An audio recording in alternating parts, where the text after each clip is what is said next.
भारत के राष्ट्रपति बनने के बाद पहली बार द्रौपदी मुर्मू ने एक कानून को मंजूरी दी है। इस कानून के जरिए हरियाणा में अब बाल विवाह को पूरी तरह से अवैध माना जाएगा। राष्ट्रपति द्रौपदी मुर्मू ने मंगलवार को बाल विवाह को पूरी तरह से निषेध करने वाले हरियाणा के कानून को मंजूरी दे दी। सुप्रीम कोर्ट के एक आदेश के बाद बाल विवाह प्रतिषेध हरियाणा संशोधन विधेयक 2020 लाया गया था। अब 15 से 18 साल की आयु के लड़के और लड़की के बीच वैवाहिक संबंध को पूर्ण रूप से अवैध माना जाएगा।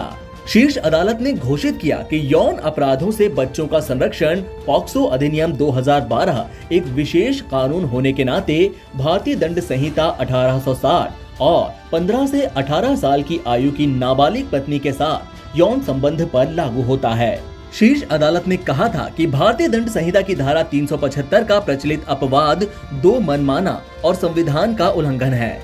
शीर्ष अदालत ने भारतीय दंड संहिता की धारा 375 के मौजूदा अपवाद 2 को अमान्य कर दिया, जिसके तहत 15 से 18 साल की आयु के पुरुष और उसकी पत्नी के बीच यौन संबंध धारा 375 के तहत परिभाषित बलात्कार के अपराध की श्रेणी में नहीं आता है। लेकिन पॉक्सो अधिनियम की धारा 6 के प्रावधान के तहत ये बलात्कार की परिभाषा के अंतर्गत आता है।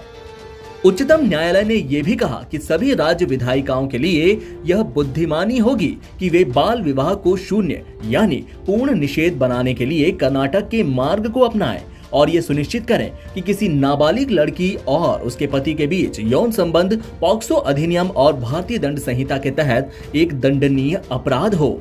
गृह मंत्रालय के एक अधिकारी ने कहा कि बाल विवाह प्रतिषेध हरियाणा संशोधन विधेयक 2020 लाया गया था और इस कानून को अब राष्ट्रपति की सहमति प्राप्त हो गई है।